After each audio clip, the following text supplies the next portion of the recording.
pikiran, sakit badan, duri yang mencucuk tapak kaki, illa kaffarallahu anhu biha sayyi'at.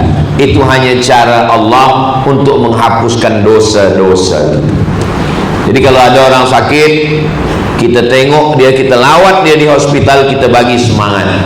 Puan, tuan, jangan bersedih. Ini hanyalah cara Allah ingin menghapuskan dosa-dosa. Cuma kadang tak semua orang sakit sabar. Ada juga bila ketika kita bagi nasihat, ini cara Allah nak hapuskan dosa awak, dia cakap balik, dosa awak lebih banyak lagi. Kenapa awak tak sakit-sakit? Mana kita tahu keputusan Allah Ta'ala? Fa'alul lima yurid. Ada orang tak sembahyang, tak puasa, tak pernah ke masjid, tak pernah bersedekah, tapi tak sakit-sakit. Siapa namanya? Fir'aun. Jadi kalau kita salah sikit, dosa sikit, sakit, itu tanda Allah sayang sama kita. Dia nak buat kita bersih. Hatta tamshi alal ardi makanan alaihi khati'ah, sampai dia berjalan di atas muka bumi tak ada dosa sikit pun. Asal ada dosa sikit, Allah buat sakit. Ada dosa sikit, Allah buat sakit. Tapi ada orang yang buat dosa sebanyak apapun dia tak sakit. Sebab apa? Sebab Allah ingin jadikan itu sebagai istidraj. Itulah yang kita takutkan. Jadi saya kadang sakit batuk, kadang hilang suara, kadang demam. Saya husnuzan pada Allah, maknanya Allah ingin hilangkan dosa saya di dunia. Tapi walaupun begitu, bila kita sakit, kita tetap makan ubat. Jangan sebab tazkirah ni puan-tuan nanti bila balik sakit tak nak makan ubat. Bila ditanya suami, isteri, kenapa awak tak nak makan ubat? Saya nak hilangkan semua dosa saya. Karena kata Nabi, ada hadis yang lain, likulli da'in, setiap penyakit dawa ada ubatnya. Fatadau, maka berubatlah kamu, dan salah satu ubat itu adalah dengan sedekah. Seorang ulama namanya Imam Abdurrahman bin Mahdi, ahli hadis. Datang orang sakit, lutut dia bernanah, tak sihat, tak sembuh-sembuh. Wahai Imam Abdurrahman bin Mahdi, lutut saya ini bernanah. Kata Imam Abdurrahman bin Mahdi, makanlah ubat. Saya dah makan ubat, saya dah berdoa, tapi belum juga sihat. Imam Abdurrahman bin Mahdi ingat hadis Nabi tentang dawu mardakum bis sadaqah, berobatlah dengan sedekah. Maka Imam Abdurrahman bin Mahdi, oh saya ingat hadis Nabi, cuba kamu bersedekah, buatkan perigi di tempat orang yang susah dapat air.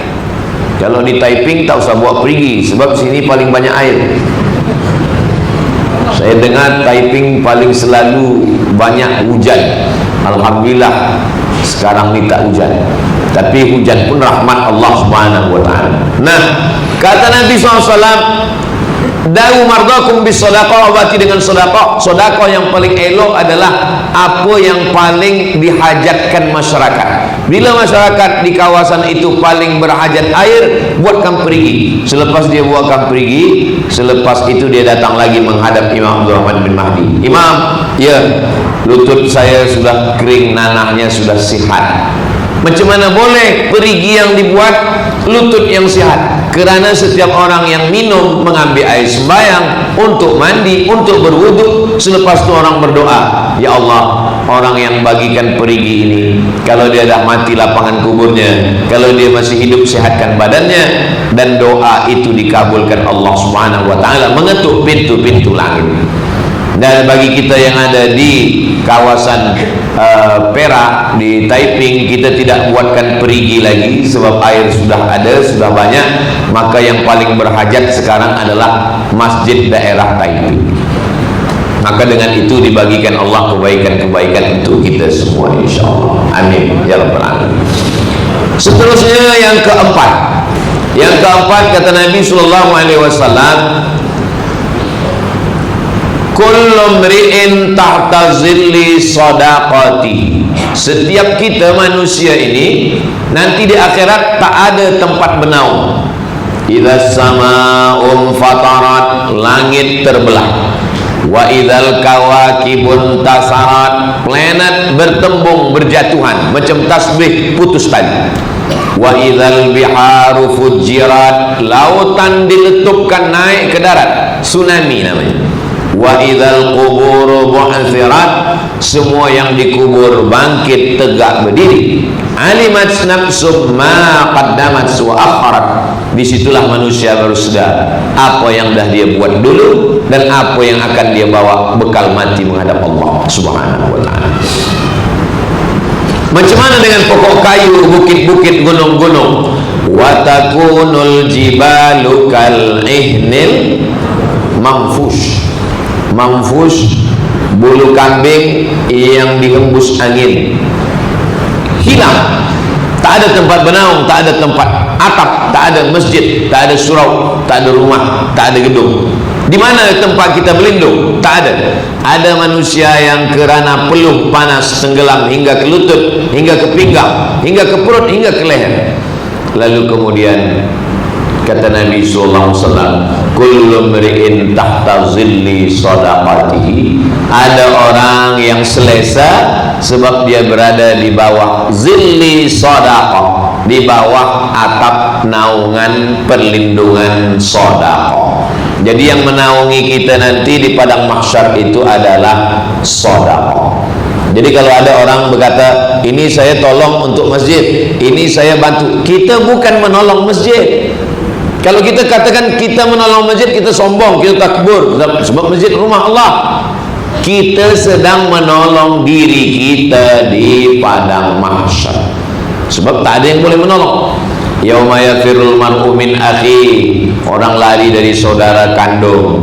Wa ummihi wa abi, lari dari ummi ibu, wa abi ayah. Wa sahibatihi wa bani, lari dari istri dan anak-anak. Lalu siapa yang boleh menolong kita? Kata Nabi SAW, yang menolong hanya sedekah. Makanya dalam 7 golongan, sab'atun yuzilluhumullah, ada 7 golongan, 7 manusia, yuzilluhumullah fi dhillihi yauma la dhilla illa dhilluh. Hari itu dia dapat naungan, dapat atap. Yauma la dhilla illa dhilluh. Hari itu tak ada tempat menaung kecuali naungan Allah.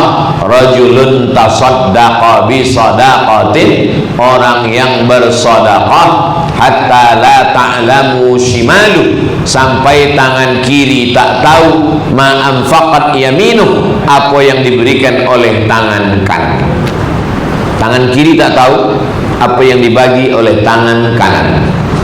Oh, begitu punya hadisnya Ustaz Abdul Somad. Ya, hadisnya sahih, ada dalam Sahih Bukhari, ada dalam Sahih Muslim. Tangan kanan membagi, tangan kiri tak tahu. Patutlah kawan saya tengok bila bagi sedekah, tangan kiri dia masuk poket. Bukan itu maknanya. Makna tangan kiri tak tahu apa yang dibagi tangan kanan, itu makna kiasan, bukan makna hakiki. Itu maknanya adalah, jangankan kawan di sebelah, tangan kiri pun tak tahu. Maksudnya tidak ria, bukan sum'ah. Tapi sahabat Nabi bersedekah itu, sahabat yang lain tahu. Ada sahabat Nabi namanya Abu Dihdah. Abu Dihdah ini membagi 600 pokok kurma.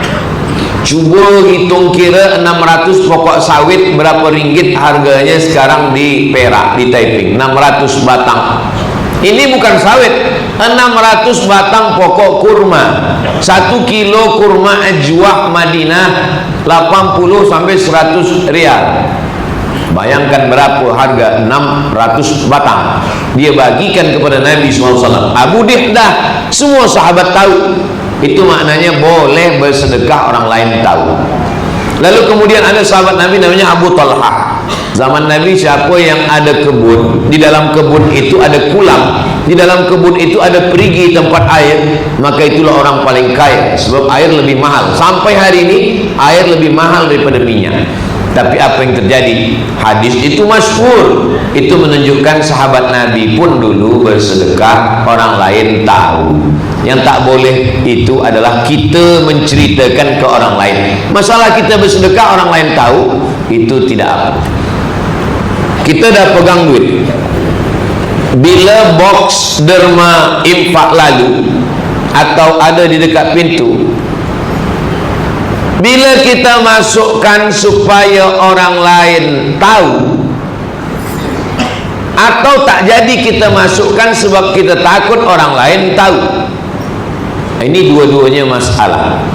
Kenapa awak tak jadi masukkan duit dalam box derma? Saya takut amal saya rosak. Tidak bersedekah sebab takut amal rosak, kata Imam Al-Ghazali yang dia ambil daripada ulama. Kata dia, tidak jadi bersedekah sebab takut nanti disangka riak, maka itu adalah riak. Kenapa kamu tak jadi bersedekah? Saya takut nanti disangka riak. Tidak jadi bersedekah karena takut riak, itulah dia riak. Lalu kemudian kalau begitu saya bersedekah. Saya bersedekah supaya nampak orang. Saya nak nanti bila box lalu saya nak bersedekah, tolong awak hidupkan kamera. Kalau saya nak, kalau boleh streaming. As-sadaqatu li ajlin nas syirik. Bersedekah karena manusia syirik. Sebab kita sudah menduakan Allah, berarti kita tidak hanya ingin dipandang Allah, dipandang manusia, syirik. Tidak jadi bersedekah karena takut riya, itu adalah riya. Lalu yang betul macam mana? Kita masukkan saja duit, selepas itu kita istighfar supaya bersih hati kita. Astaghfirullahalazim, astaghfirullahalazim, astaghfirullahalazim. Jangan sampai ada orang menggamit kita dari belakang, lalu dia tunjukkan duit 100 ringgit. Bila kita duduk di masjid, tiba-tiba ada orang dari belakang menepuk bahu kita, dia tunjuk 100 ringgit. Kita pun mengangguk, iya, dia masukkan 100 ringgit itu dalam box derma. Selepas itu baru dia bagi tahu, yang 100 tadi duit awak jatuh. Baru kita menyesal. Allah Subhanahu wa ta'ala bagi kita kesempatan supaya kita tidak masuk dalam golongan riya. Riya diambil dari kata ro'a. Ro'a menengok, riya menengokkan amal, menontonkan amal kepada orang lain supaya dipandang oleh orang lain. Itu yang rosak. Adapun orang menengok, selepas itu dia puji kita, kita tinggal istighfar saja dalam hati. Sebab sekarang banyak orang tak beramal sebab banyak ditengok orang. Kenapa awak tak sembahyang ke masjid? Saya takut bila saya sembahyang ke masjid hati saya rosak, jadi saya sembahyang di bilik saja. Rupanya bila tanya isteri dia, di bilik pun tak sembahyang. Ini tak betul. Jadi kita tetap datang ke masjid. Bahwa ada orang bercakap, oh ini orang baik, biarlah cakap itu di mulut dia, tak sampai ke hati kita. Kita banyak istighfar, minta ampun. Doakan juga Ustaz Abdul Somad yang bagi tazkirah, dipuji orang, disanjung orang, dikomen orang. Jangan sampai dia merusak hati kita semua. Cepat-cepat beristighfar. Astaghfirullahalazim alladzi la ilaha illa huwal hayyul qayyum wa atubu ilaih. Kalau cepat kita beristighfar, cepat mulut kita bercakap, dia masuk ke hati kita, tak sampai ke fikiran kita. Tapi kalau kita diam, disitulah masuk bisikan syaitan, alladzi waswisu fi sudurin nas minal jinnati wan nas, daripada jin dan manusia. Seterusnya yang ke berapa? Kelima. Saya ingat, cuma nak cuba. Kalau jamaah masih fokus lagi, itu dia ingat. Tapi kalau jamaah dah letih, terserah salah nak 7 ke 8, saya pun dah nak cepat balik. Yang kelima adalah kata Nabi SAW, ma min muslimin yusbihu, siapapun yang terjaga di waktu subuh pagi, maka Allah kirimkan 2 malaikat. Apa kata malaikat yang pertama? Allahumma a'ti munfiqan khalafa. Ya Allah, orang ini bersedekah, bagi dia ganti. Jadi subuh tadi itu Allah kirim 2 malaikat. Satu malaikat menunggu nak mendoakan kita. Bila kita bersedekah, kata malaikat, Allahumma a'ti munfiqan khalafa. Ya Allah, bagilah dia ganti. Lalu macam mana kalau orang tak bersedekah?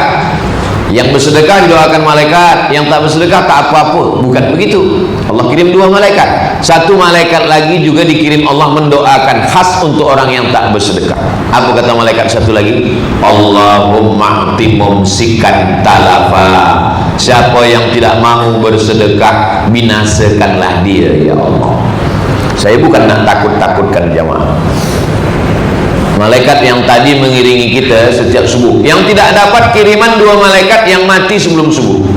Kalau dia mati pukul 3, pukul 4 sebelum subuh, tak dapat. Tapi yang hidup sampai hari ini ada 2 malaikat mengiring. Malaikat satu mendoakan saya, Allahumma a'ti munfiqan khalafa. Tapi kalau saya tak bersedekah sampai petang, satu malaikat berkata, Allahumma a'ti mumsikan talafa. Yang tak bersedekah, binasakanlah dia ya Allah. Maka kalau tidak mahu didoakan malaikat binasa, masukkanlah duit ke dalam box. Saya nak cuba Ustaz, aku betul malaikat ni makbul. Malaikat doanya makbul sebab malaikat tak ada dosa. Jadi ada jamaah yang cuba-cuba nak iya ke malaikat. Betul, memang betul Ustaz. Selepas tu saya keluar dari masjid, yang pertama binasa, kasut hilang. Dekat parking, helmet hilang. Lama-lama bini hilang. Maka kalau kita mau doa yang tidak terhijab, tidak terhalang, itulah doa malaikat. Itulah doa yang paling makbul. Yang berdoa malaikat, yang mengaminkan malaikat, yang menerima Allah Subhanahu wa ta'ala. Kadang doa kita belum tentu kabul, tapi doa malaikat, kalau kita ingin dapat ganti, Allahumma a'ti munfiqan khalafa. Saya berjumpa dengan seorang bisnismen batu bara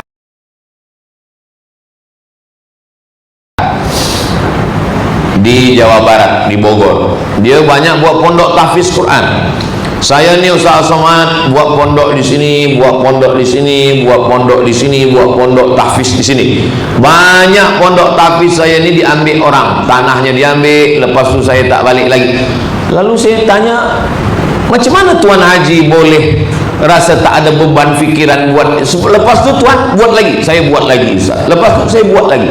Kenapa tak berhenti buat? Sebab makin saya buat, makin tak putus rezeki saya. Rupanya dia dah sampai pada hakikat bahawa kalau dia buat, pasti Allah ganti. Dan Allah kalau sudah berjanji, innaka la tukhliful mi'ad, Allah itu tidak pernah ingkar pada janji. Dan malaikat mendoakan khalafa, khalafa pengganti, diganti dengan yang lebih baik, lebih baik.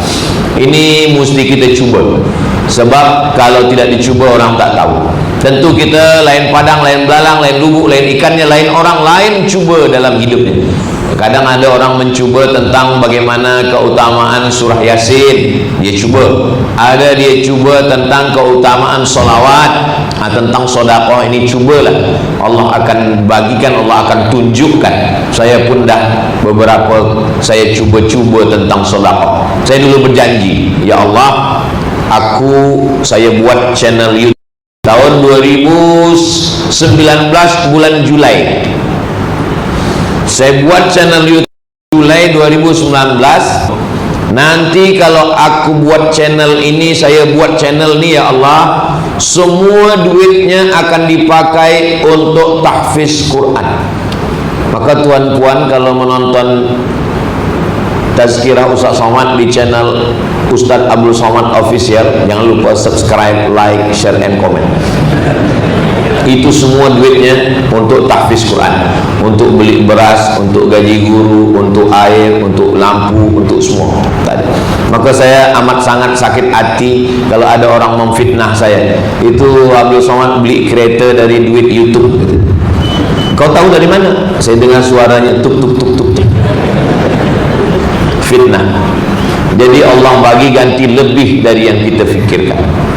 Banyak ganti-ganti yang dikasih Allah SWT. Jadi ini saya ceritakan supaya saya bukan setakat nak bagi tazkirah ceramah.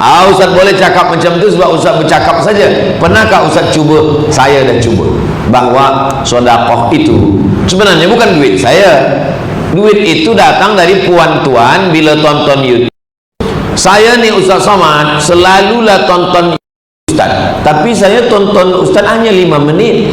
5 menit saja saya tonton Ustaz. Selepas itu Ustaz lah tonton saya. Bila malam dia nak tidur, dia putar video Ustaz Somad. Selepas itu 5 menit dia tertidur, saya pula tonton. Jadi bila tuan-puan tonton Ustaz Abdul Somad pukul 10-11 malam, rupa-rupanya tertidur, dan selepas itu saya terus bercakap hingga subuh, maka itu duitnya masuk ke dalam channel YouTube. Jadi kajinya dapat, pahala sodakohnya pun dapat, mengalir untuk tahfiz Quran Az-Zahra. Maka tak ada yang sia-sia. Jadi jangan anggap ini sia-sia semua, tidak. Yang kita khawatirkan itu, yang kita tonton adalah lagu macam-macam. Selepas itu kita kalau tertidur saja malam itu tak apa-apa, mati sekali. Nauzubillah, mati dalam keadaan su'ul khatimah. Sebab apa yang kita dengar, apa yang kita tengok, apa yang kita fikirkan, itulah yang akan datang saat kita mati menghadap Allah. Kalau mati saat mendengarkan tazkirah, insya Allah yang kita dengar ayat, yang kita dengar hadis, yang kita fahamkan adalah fatwa para ulama, dan kita selalu mengingat Allah bila dengar tazkirah. Itulah kenapa bila kita dengar tazkirah hati kita tenang. Sebab apa? Sebab kita ada pikirkan yang lain. Orang kalau dia sedang dengar tazkirah, dia tidak ada memikirkan yang lain. Yang dia fokus pada apa yang disampaikan Ustaz. Itulah kenapa hati orang mendengar tazkirah itu tenang. Bahkan saking tenangnya sampai tertidur. Saya belum pernah lagi marah kepada jamaah yang tertidur waktu tazkirah, belum pernah. Sebab apa? Sebab banyak jamaah yang kena penyakit insomnia, tak boleh tidur sampai pukul 2 malam tak tidur. Tapi bila dengan tazkirah, baru tengok muka saya dah muak.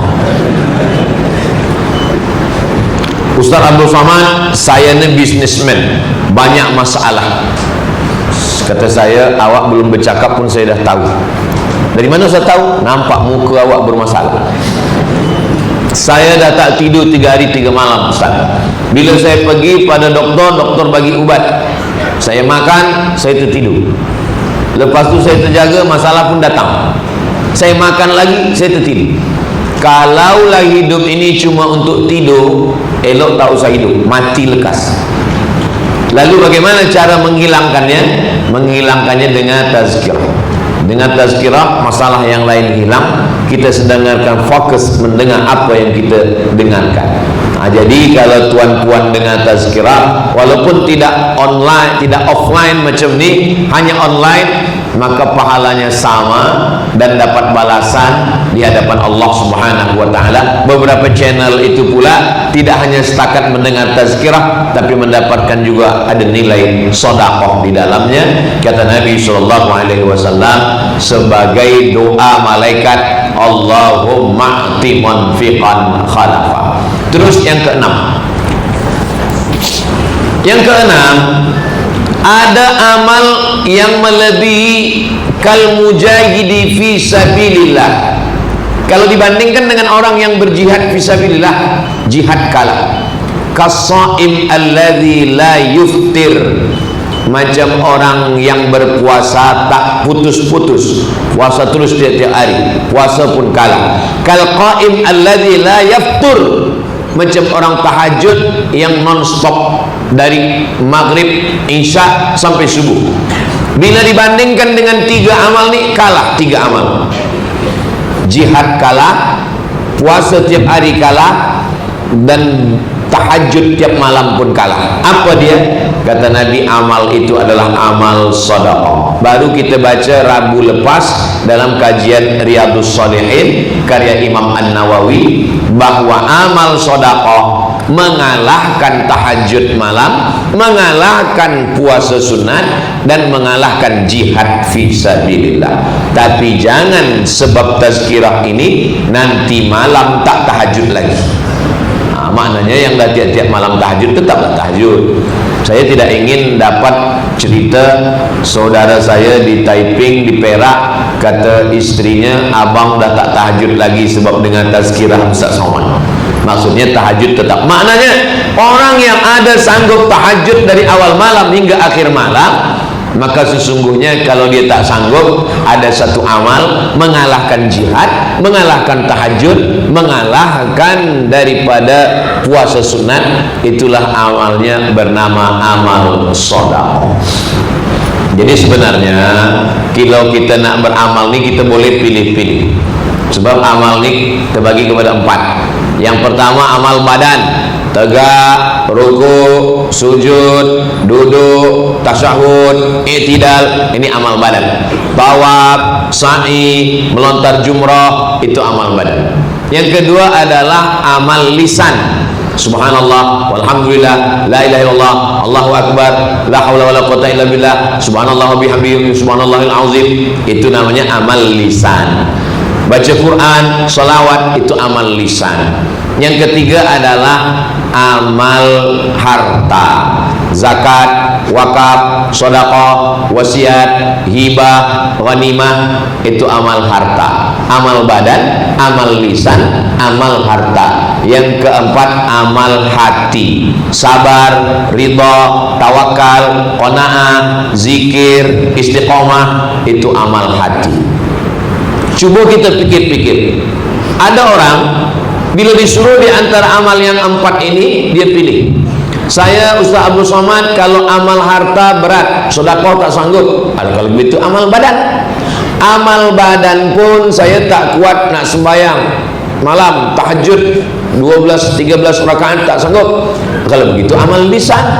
Amal lisan pun baca Quran kadang titik ba nampak 3. Kalau begitu amal hati, sabar. Saya pun tak sabar. Amal harta tidak, amal badan tidak, amal lisan tidak, amal hati pun tidak. Jadi macam mana lah Ustaz? Mati aja lah. Ada orang harta tak sanggup sebab banyak tanggungan, ada anak, ada cucu, dia boleh amal badan. Ada orang amal badan tak sanggup karena tua, karena sakit, dia pilih amal lisan. Tapi yang fardu-fardu, yang wajib-wajib tetap sembahyang subuh, zuhur, asar, maghrib, isya, puasa Ramadan, zakat. Adapun amal sunat-sunat ini kita tinggal pilih-pilih saja. Ada yang tak kuat tahajud malam, cuma 2 rakaat, tapi amal hartanya banyak. Ada orang amal harta tak sanggup sebab banyak tanggungan, tapi amal solawatnya banyak. Yang paling seelok-eloknya sedekah, zakat, wakaf, wasiat, hibah, ghanimah, sanggup. Salat, tahajud, tawaf, sa'i, umrah, sanggup. Amal pula lisan, baca Quran, selawat, zikir, tasbih, tahmid, takbir, kuat. Hatinya pula bersabar, ridha, tawakal, zikir, istiqamah. Inilah yang paling utama. Mudah-mudahan kita semua ni keempat-empat amal ni boleh kita jalankan, insyaAllah. Amin. Ini kalau saya tengok jamaah ni nampaknya 4 amal ni sudah semua, insyaAllah. Tinggal lagi istiqamah. Tapi dari bunyi aminnya macam tak yakin. Bukan tak yakin Ustaz Somad, jamaah ni tawadhu, rendah hati, rendah diri di hadapan Allah Subhanahu wa ta'ala. Jadi amal yang keenam kata Nabi SAW adalah bagaimana kita beramal. Ketika amal ini kita pilih, lalu kemudian kita beristiqamah di dalamnya. Jauh berjalan banyak ditengok, lama hidup banyak dirasa. Saya sudah jauh berjalan dari mulai ujung Pulau Sabang sampailah ke Pulau Sebatik, sampai ke Papua, Sabah, Sarawak, Semenanjung, Brunei Darussalam. Macam-macam saya jumpa orang. Saya jumpa ada seorang jamaah umur hampir 90 tahun, lelaki. Saya tanya, Tuan Haji umur panjang ni apa zikirnya, apa rahsianya? Katanya, saya Ustaz Somad kalau berdoa begini doa saya, ya Allah, matikan saya kalau masjid ini selesai. Dia bangun masjid, kalau masjid ini selesai matikan saya ya Allah. Terus macam mana? Masjid itu tak saya selesaikan. Jadi itulah maka saya tetap hidup sampai sekarang ni. Macam mana Tuan Haji tak selesaikan masjid? Saya bina begini, kalau masjid yang satu ni dah nak selesai, saya bina masjid baru lagi. Kalau masjid ni dah nak selesai, saya bina lagi. Oh, macam cara dia nak berdoa kepada Allah. Sama punya, apakah sahabat Nabi pernah buat macam ni? Ada. Datang Nabi ke rumah sahabat, Assalamualaikum. Dia tak ada jawab. Assalamualaikum. Dia pun diam. Assalamualaikum. Selepas 3 kali baru dia buka pintu. Waalaikumsalam. Kata Nabi, masa aku salam sekali tadi engkau ada di balik pintu? Kata dia, ada ya Rasulullah. Kenapa engkau tak jawab? Supaya aku dapat salam kamu 3 kali. Jadi yang dia buat ini ada juga dibuat oleh sahabat Nabi zaman dulu. Macam mana dia buat sesuatu supaya Allah balas lebih, dia gunakan akal fikiran dia. Jadi manusia ini banyak berfikir untuk yang baik dengan cara yang baik, banyak juga berfikir yang tak baik dengan cara yang tak baik pun ada. Akal ini dari mana datangnya? Akal ini daripada hati. Maka hati itu datangnya dari mana? Hati ini datangnya daripada makanan. Tadi saya makan nasi lemak lengkap dengan kambing gulai hitam. Tak usahlah saya ceritakan semua, menitik air dulu. Ini makanan yang saya makan ini halal, bersih. Dari makanan yang bersih dan halal ini menjadi darah. Darah itu masuk ke hati, ke jantung. Kalau hati sudah bersih, darah dari hati tadi naik ke otak, ke kepala. Maka bersih makan, bersih hati, bersih pikiran. Dari mana datang pikiran jahat? Dari hati kotor. Dari mana kotor hati? Dari makan. Makanya kata Nabi, atib mat'amak, jaga makanan. Kulu makanlah min thayyibat, yang baik-baik saja. Maka dalam ayat dikatakan nasiyatin kadzibatin khati'ah. Nasiyatin nih yang selalu kita sapu bila berwudu, ubun-ubun. Nasiyatin kadzibatin, pembohong. Khati'atin, buat salah. Mana ada otak berbohong? Yang berbohong lisan, yang buat salah tangan, yang buat salah kemaluan, yang buat salah kaki. Betul. Tapi lisan, tangan, kaki, mata, telinga diperintah oleh pikiran. Pikiran dapat dari mana? Dari hati. Hati dapat dari mana? Dari makanan. Itu maka jangan bagi anak istri makanan yang tak elok. Kenapa orang jahat, bakhil, kedekut, kikir?